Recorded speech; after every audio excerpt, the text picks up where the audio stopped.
So we are continuing now with the chain or series of dependent origination.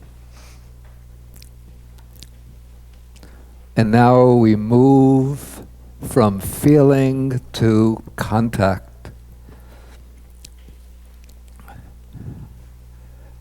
Okay, so it's said that conditioned by contact, feeling arises. And what is contact? According to the text, there are 6 classes of contact. Eye contact, ear contact, nose contact, tongue contact, body contact, and mind contact. And what is contact? Contact is, in Pali, the word used is phassa.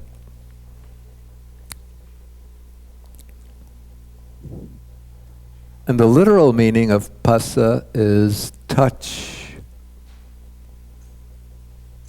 But this is not physical touch, but it is, I call it, the mind's contact with the object. And so for contact to take place, the suttas say that contact is the coming together of 3 things. It's the coming together of object, sense base, and consciousness. But the way I understand it, contact is not simply like the coming together in the sense of throwing together, sense base, object, and consciousness, but rather I understand it or interpret it to myself as being the act by which consciousness. You see, we speak about the sense bases as being sense doors. So if we take this literally, the idea of door, so it's the process or act by which the mind goes out through the sense door in order to meet the object.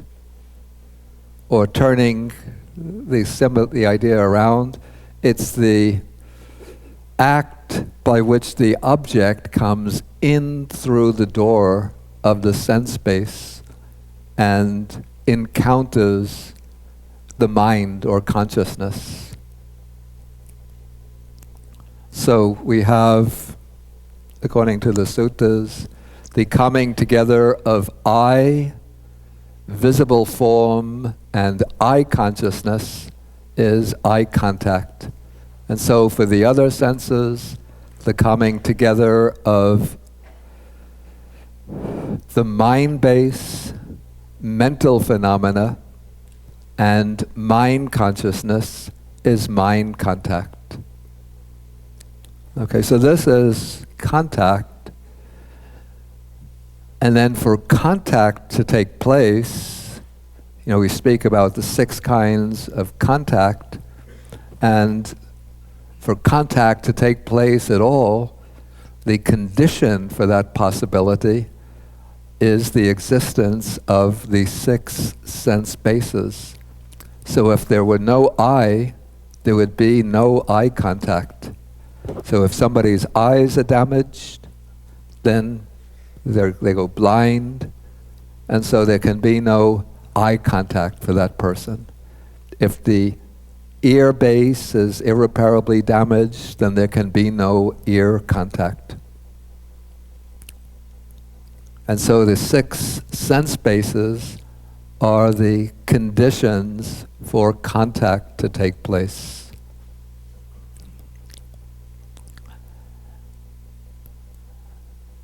Okay, what is the condition for the 6 sense bases? Okay, this is said to be mentality and materiality, mentality and matter. An alternative translation is name and form. The Pali word is nama rupa. a Pali expression, nama rupa.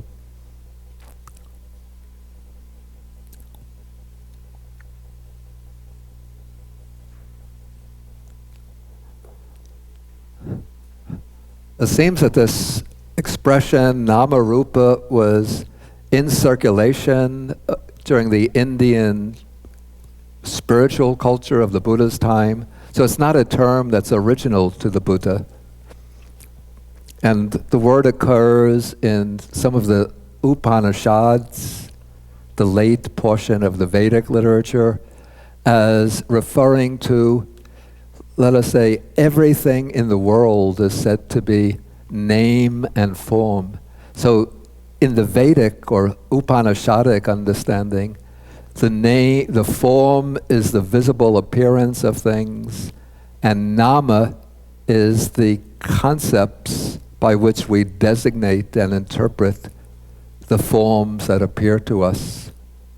So that is the Vedantic interpretation. But the Buddha took this term over and gave it a somewhat different meaning.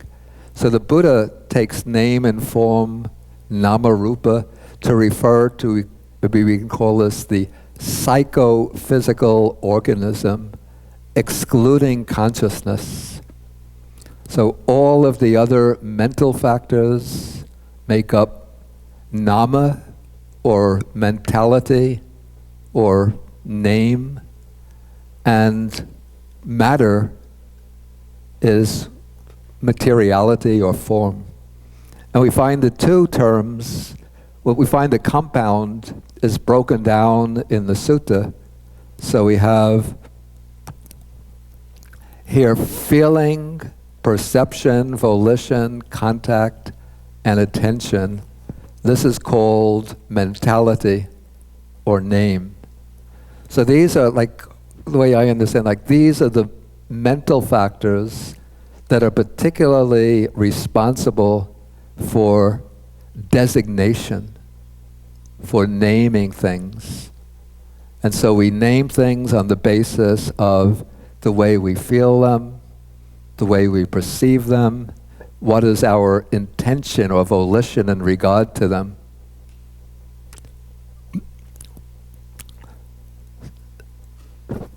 So, for myself, the table is something to put things on top of, but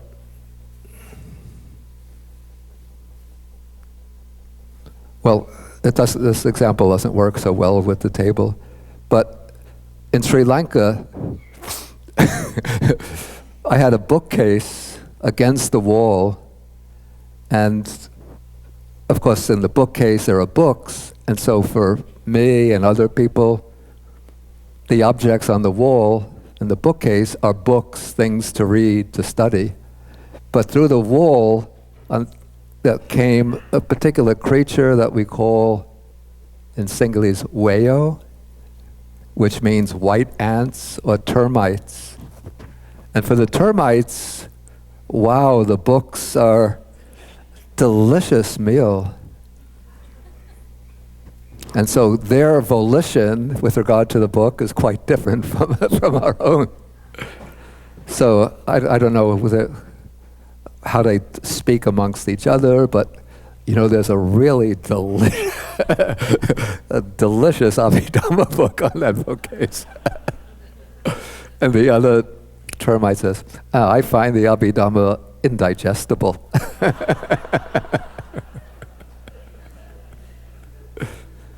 But there are some novels there. I prefer novels. Okay, so volition, contact, attention, these 1, 2, 3, 4, these are 5 particular mental factors that are said in the suttas to make up mentality. But more generally, we could understand all of the other mental factors together to make up mentality. And then form, of course, is the 4 great elements, and the form derived from the 4 great elements. So this is called material matter, material form. So it's said that mentality and materiality is the condition for the 6 sense bases. And there are various ways to understand this. One way to understand this is in the process of generation of a new existence. So at the moment of conception and then embryonic development, well, at the moment of conception, there comes into being, in the most elementary stage, mentality and matter. They come up at the very beginning of the lifespan. Then as the embryo starts to develop, then there emerge from the embryo, there emerge gradually the 6 sense bases. Actually, the embryo would have a very, very simple form of the body base and the mind base. But as the embryo develops, then the other sense bases start to take form. Eye, ear, nose, and tongue. And then mentality, or the other mental factors, become the condition for the mind base. If we understand the mind base to be consciousness, or even the mental faculty that is the door for consciousness, for mind consciousness, then these other mental factors are conditions for consciousness, for the mind base.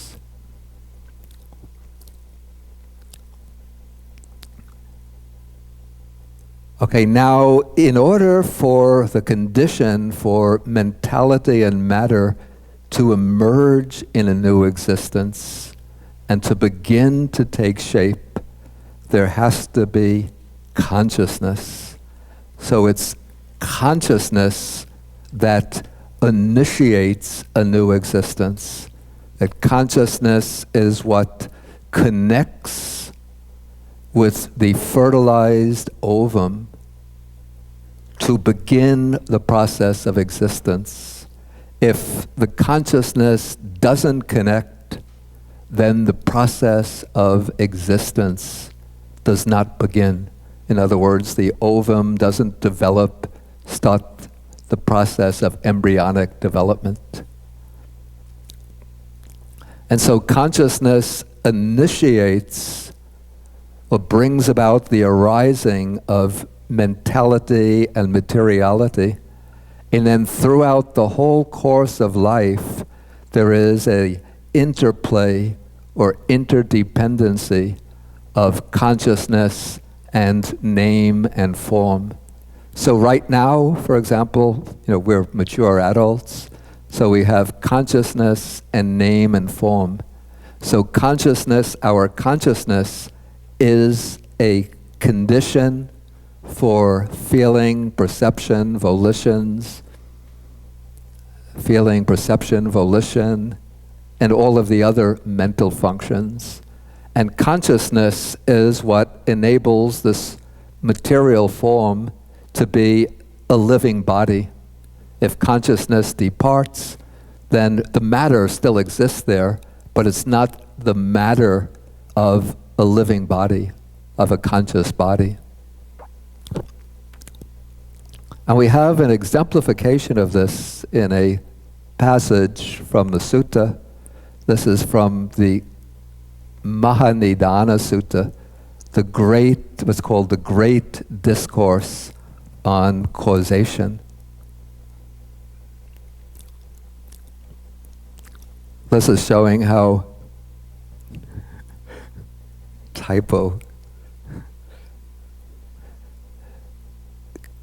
consciousness is the condition for mentality, materiality.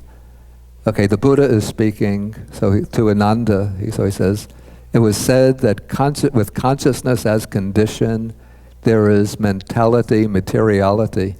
How this is so, Ananda, should be understood in this way. If consciousness were not to descend into the mother's womb, would mentality, materiality take shape in the womb? So what initiates, the emergence, the arising of the new being made up of mentality, materiality, is consciousness metaphorically descending into the mother's womb and springing up, connecting to the fertilized ovum. And then when that connection takes place, the ovum becomes, at the very first moment, the body of the new being. And when consciousness connects, then feeling, perception, volitions, and other mental activities spring up, even though they're in a very primitive state, very, very basic, rudimentary condition. Okay, so consciousness descends into the mother's womb, and then mentality, materiality emerge in the womb. Okay, then the Buddha illustrates this in the second way. If after descending into the womb, consciousness were to depart, would mentality, materiality, that is the mind-body combination, come forth into the world? And so then the answer is no, because consciousness has to remain constant.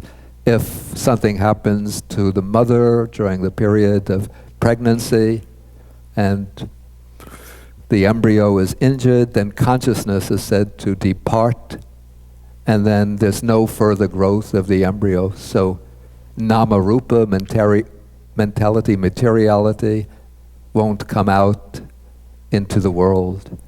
Then if the consciousness of a young boy or girl were to be cut off, suppose the young boy or girl got some fatal illness, fever,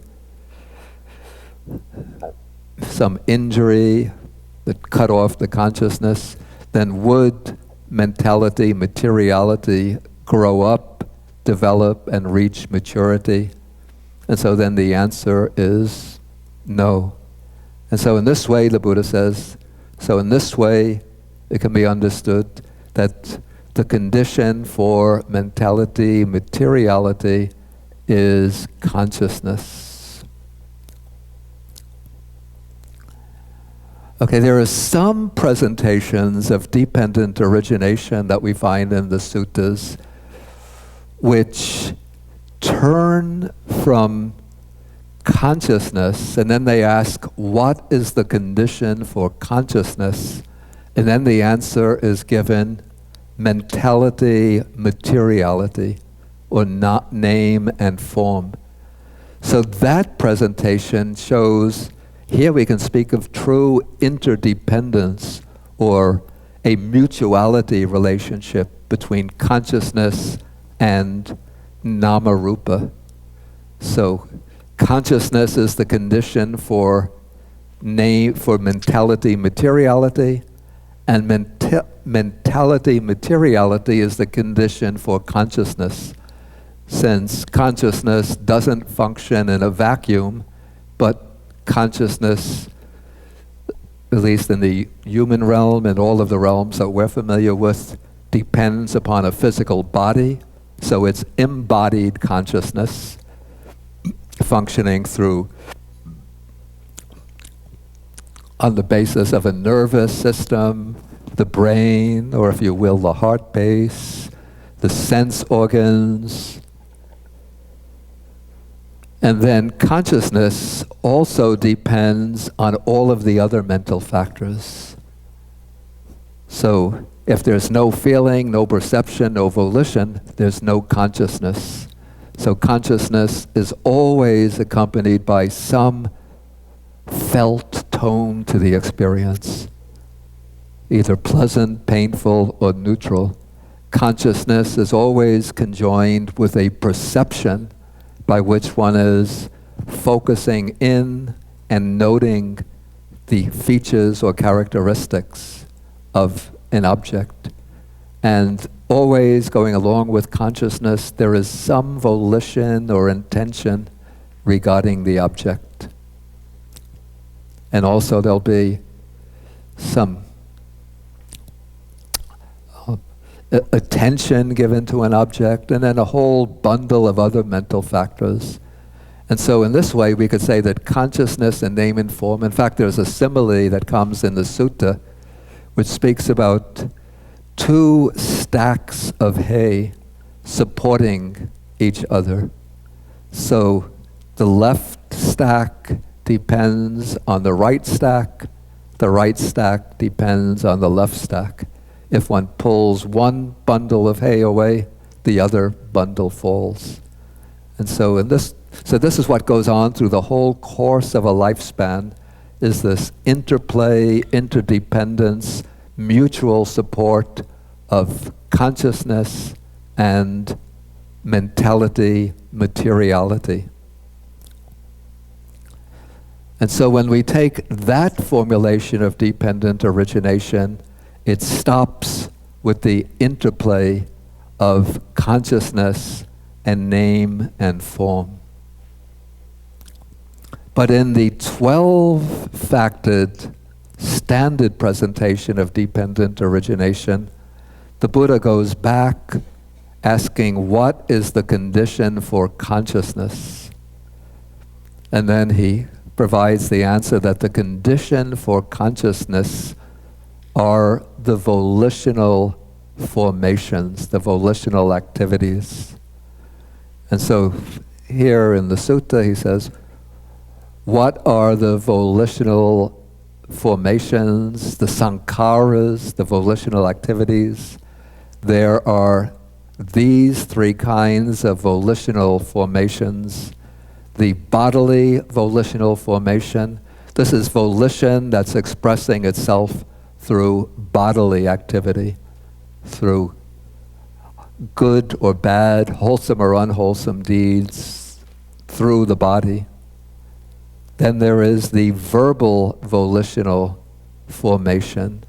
These are activities, verbal activities, or this is volition expressing itself through verbal activities, good or bad modes of speech. And then there is the mental volitional formation. These are activities of the mind, volitional activities of the mind that don't come to expression through bodily action or through speech. Just activities in the form of thoughts, plans, projects, imaginings, desires, the whole interplay of volitional or intentional mental life which doesn't come to bodily or verbal expression.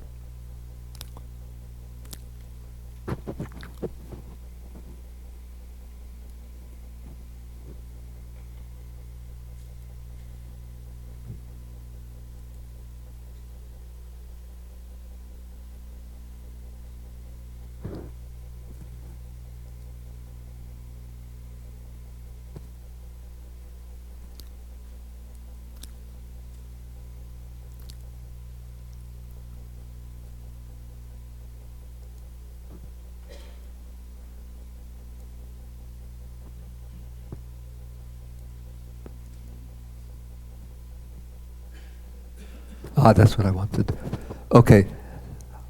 There is a passage in the Abhidhamma text called the Vibhanga, which explains in more detail what is meant by the sankharas, the volitional activities.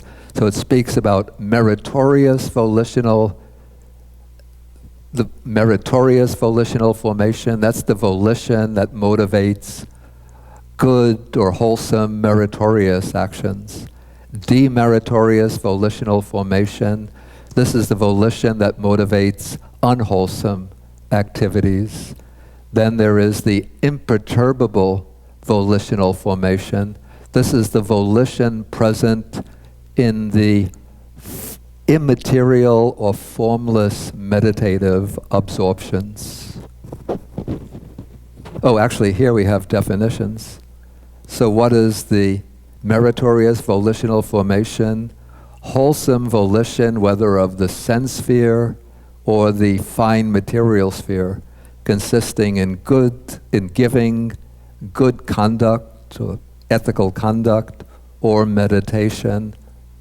That's the meritorious volitional formation. What is the demeritorious volitional formation? Unwholesome volition belonging to the sense sphere. And what is the imperturbable volitional formation? That is wholesome volition belonging to the immaterial sphere. So these are called, that is called imperturbable volitional formations.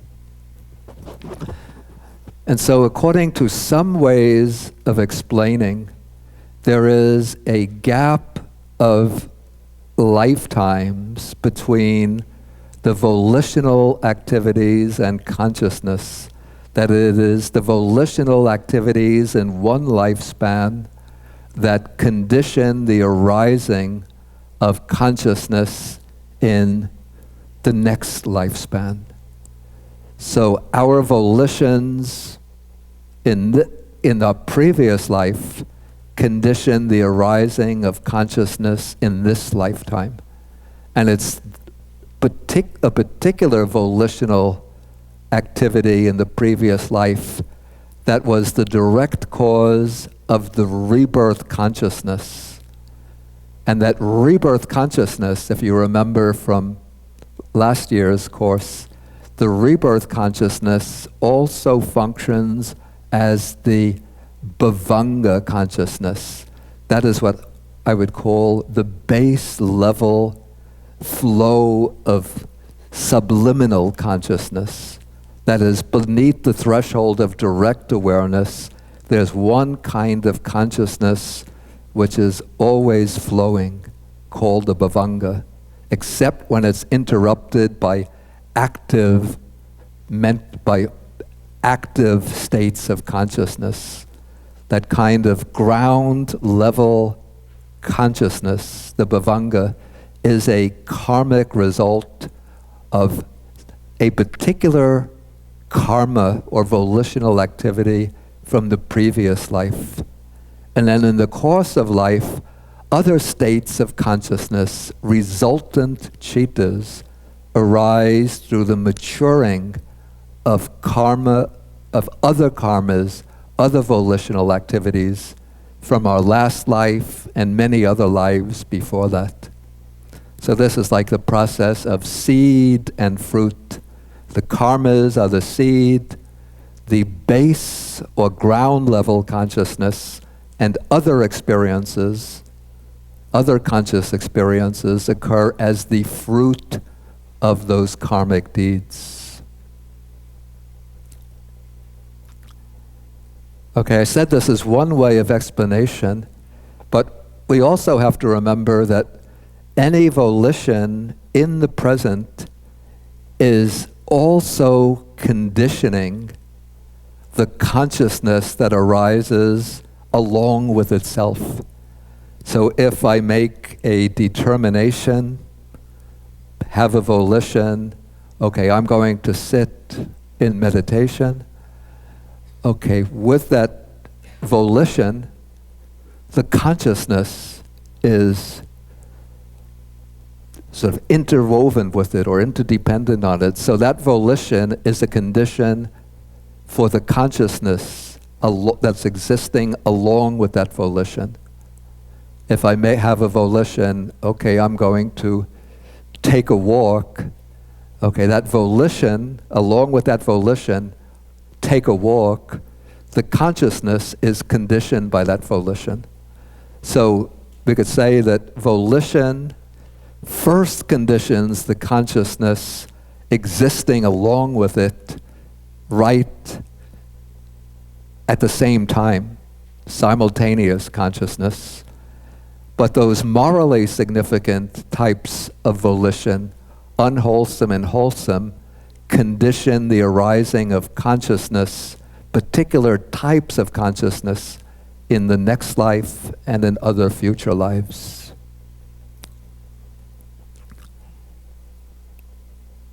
And to illustrate how this happens, there's an interesting sutta which is a little bit, let's say it's a little bit cryptic or a little bit like a puzzle or a riddle, but I copied it. We could just take a brief look at it.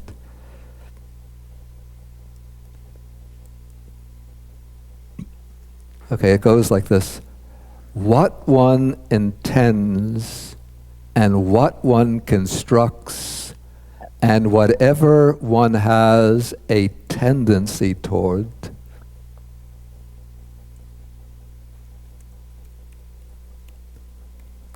this becomes a basis for the maintenance or continuation of consciousness. When there is a basis, there is a support for the establishing of consciousness. When consciousness is established and has come to growth, there is the production of future renewed existence. And when there is the production of future renewed existence, then there is future birth, old age and death, sorrow, lamentation, pain, displeasure, and despair. Okay, so here, what one intends, this is cheteti.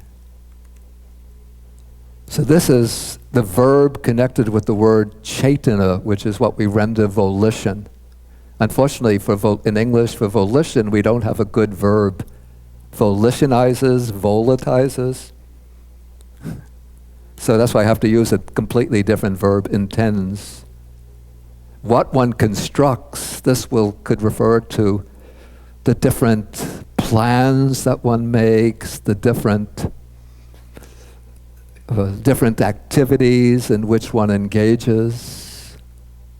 It seems almost like a synonym for what one intends. So both of these words are implying chetana or volition, which is what constitutes the sankhara, what generates the sankhara is the volition. Then whatever one has a tendency toward, I put in the verb anuseti, and then this is the verb that underlies the noun anusaya. Is that an N?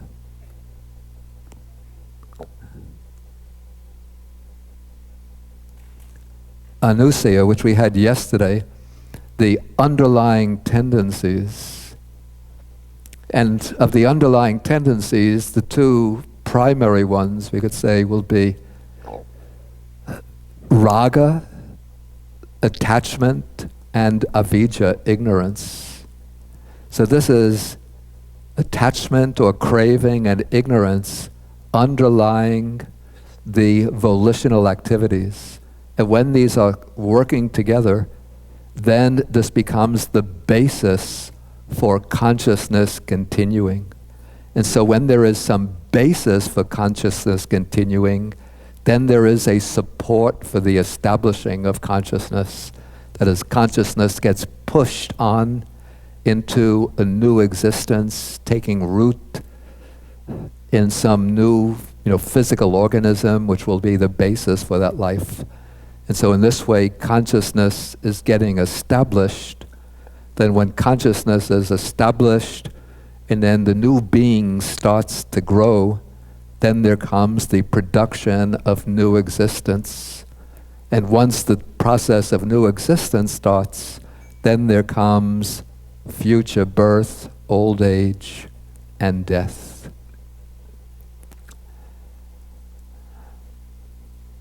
Okay, then moving from volitional activities back one step further,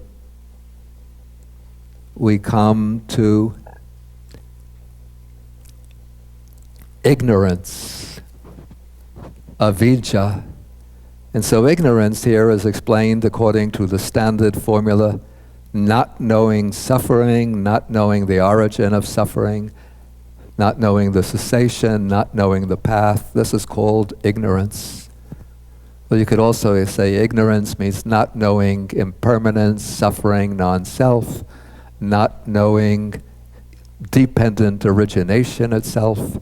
So this ignorance is sort of the deepest underlying root of the whole mental life of the living being.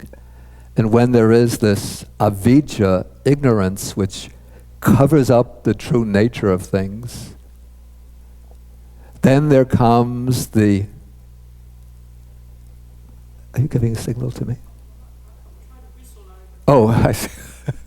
Okay. When there is ignorance present, then our volitional activities take on the characteristic of generating karma. Even the wholesome karmic activities are conditioned by ignorance. Even though, of course, we should develop wholesome activities, not the unwholesome ones, because it's developing the wholesome activities that builds up the process of development that helps us eliminate ignorance.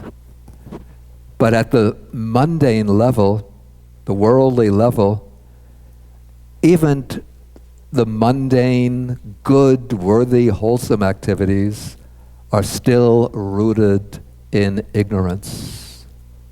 And so in this way, the Buddha then takes the whole formula in forward order. With ignorance as condition, the volitional formations arise. With the volitional formations as condition, there's consciousness, name and form, the 6 sense bases. Let me just elaborate a little bit. Okay, with ignorance as condition, we create different volitional formations, wholesome and unwholesome karma. That wholesome and unwholesome karma then conditions the consciousness existing alongside of it, and also that karma, together with the ignorance, propels consciousness on to a new existence after death. When consciousness arises in the new existence, it arises along with name and form, or materiality, which come into being at the very moment of conception. So consciousness and name and form arise together. As name and form start to mature, the 6 sense bases take shape. Through the 6 sense bases, especially when we come out into the world, we make contact with objects. Through that contact, there arises feelings, pleasant, painful, neutral feelings.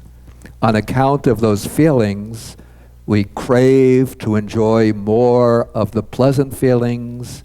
We crave to escape the painful feelings or the dull, neutral feelings by seeking more pleasure. So that is the activity of craving. As craving becomes solidified, there arises clinging, and then through that clinging, we engage in more activities which create more karma leading to a new existence, either in the sensory realm, the fine material realm, or the immaterial realm. And then when death takes place through the karmic existence, then there occurs the rebirth existence, rebirth into either the sensory realm, the form realm, or the formless realm. And that rebirth existence starts with the moment of birth, and at some time after birth, if one is fortunate to live a full lifespan, there will come old age, and whether one goes through old age or not, there will be death. And so that is the sequence of dependent origination and forward order. And then to bring an end to the whole round of birth and death, the key to ending the whole cycle, the key to liberation, is through the fading away and cessation of ignorance. And so when ignorance ceases, then the volitional activity cease. There's no more projection of consciousness into a new existence, no more arising of name and form, no more 6 sense bases, no more contact, no more feeling, no more craving, clinging, new existence, no more birth old age, sickness, and death. So that is the cessation of this whole mass of dukkha. So that's dependent origination, and the dependent origination in the order of cessation. We'll have some more to say about that in the evening session. Then you could ask the questions in the evening session. So any questions come to mind, write them down and bring them up in the evening. Okay, so now we have time for the late afternoon meditation session. So we could wrap up what we're doing and move over to the other side of the room.